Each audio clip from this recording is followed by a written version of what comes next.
Quick challenge, multiply Excel-savvy by CCV Roman numerals. Go ahead, try it on paper. Painful, right? Now rewrite it, 47 times 204. Suddenly it's easy, and that shift from impossible to intuitive is the technology.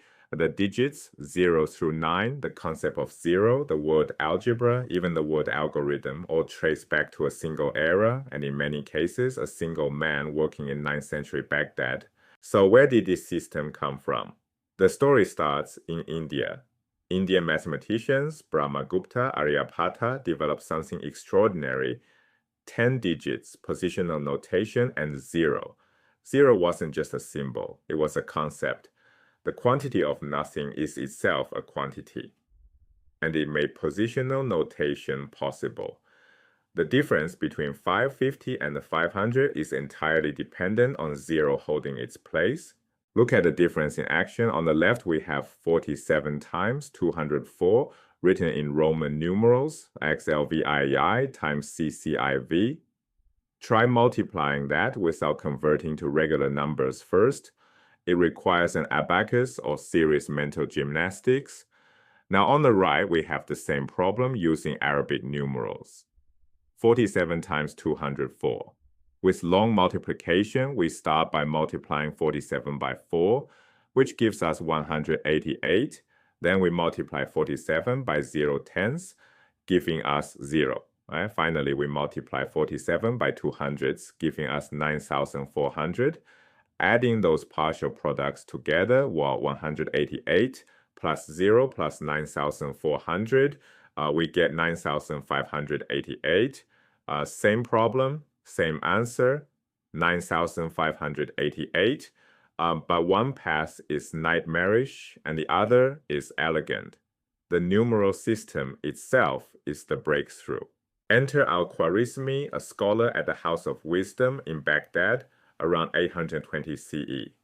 The House of Wisdom was the intellectual engine of the Islamic Golden Age, a research institution that gathered knowledge from India, Greece, Persia, and beyond. Al-Khwarizmi's first major work, the Book of Addition and Subtraction according to the Hindu calculation. This manual brought zero and decimal notation to the Arabic-speaking world. Here's a fascinating detail. The Arabic original is lost. It survives only in Latin translation, which itself tells you how knowledge traveled westward. The Latin form of his name, Algorithmi, became our word algorithm. Al-Khwarizmi's second landmark, his treatise on Al-jabr. And this is where algebra comes from. The word Al-jabr means restoring. Restoring balance to an equation by performing the same operation on both sides. Think of it as a balanced scale. Take the equation x minus 5 equals 3. The left side has something missing. Algebra says restore what was subtracted, add 5 to both sides. On the left side, x minus 5 plus 5 simplifies to just x. On the right side, 3 plus 5 gives us 8. So now x equals 8. The scale balances perfectly. We can verify this. 8 minus 5 does indeed equal 3. This wasn't just a trick for solving one problem. Al-Khwarizmi created a systematic method for solving entire classes of equations, a conceptual framework. That's what makes algebra algebra. Not simply solving for x, but the idea that equations have structure and that structure can be manipulated by consistent rules. Al-Khwarizmi lit the fuse. What happened next was an explosion, though one that unfolded over several centuries, not just one. Following his influential book on Hindu calculation, mathematicians across the Islamic world developed decimal fractions, refined methods for calculating square roots, and dramatically pushed the precision of pi. Let's trace the history of pi's precision. Archimedes, around 250 BC, showed that pi lies between 3 plus 10 over 71 and 3 plus 1 over 7. That's between approximately 3.408 and 3.1429, pinning down about 2 to 3 correct decimal places. The Chinese mathematician Zhu Chongji in the 5th century gave the remarkable fraction 355 over 113, which equals approximately 3.4415929, accurate to about 7 decimal places. Al-Khwarizmi himself, around 820 AD, used pi approximately equal to 3.1.16, which is accurate to about 4 decimal places. The crowning achievement came much later. Jamshid al-Kashi, around 1424 AD, roughly 600 years after Al-Khwarizmi, computed pi to 16 decimal places, an extraordinary feat of calculation. So while the narration captures the spirit of Islamic mathematicians' contributions, the timeline from Al-Khwarizmi to 16 decimal places of pi spans centuries, not a single one. This wasn't one genius working alone. It was a culture of mathematical inquiry sustained by institutions like the House of Wisdom.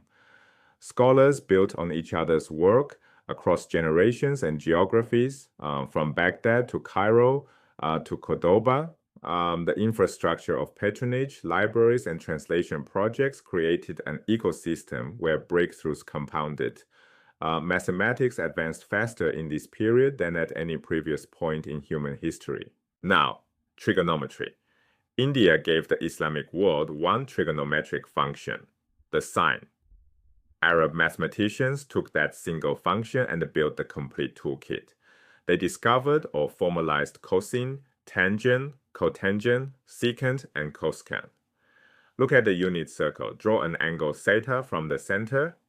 Sine measures the vertical component. Cosine measures the horizontal. Tangent captures the ratio of sine to cosine. Cotangent, secant, and cosecant complete the picture, each describing a different geometric relationship within that circle.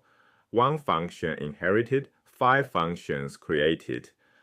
This complete trigonometric framework is what made advanced astronomy and navigation possible. Without all 6, you can't model the 3-dimensional motion of stars across a curved sky from a specific point on a curved Earth. Time to address a common misconception. You'll sometimes hear that Islamic scholars merely preserved Greek and Indian knowledge, acted as a bridge between ancient and modern worlds. That framing erases their original contributions. Algebra was entirely new. The expansion from one trigonometric function to 6 was entirely new. The practical instruments they built were entirely new. What happened in the Islamic Golden Age wasn't preservation, it was transmission plus transformation. That equals revolution. Here's the thing about Islamic mathematicians. They weren't doing math for math's sake. They were solving real problems. Al-Khwarizmi was also an astronomer. He compiled star tables called Zij that cataloged the positions of stars and planets at different times and latitudes. Those tables powered one of the most remarkable instruments ever built, the astrolabe. Think of it as a handheld analog computer for the heavens, a brass disc you could hold in your palm that modeled the entire sky. An astrolabe could determine the time of day from the position of the sun. It could find the direction of Mecca for prayer from any location. It could navigate at sea.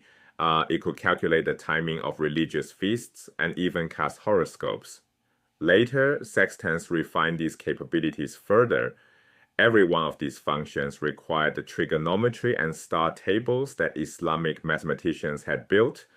Pure math became world-changing technology, and then that's the quiet revolution hiding in plain sight. Every time you write a 0, solve for x, use a trigonometric function, or type the word algorithm into a search bar, you're using the legacy of the Islamic Golden Age. Al-Khwarizmi's original Arabic text is lost. His ideas are more alive than ever, embedded in every calculator, computer, and GPS device on Earth.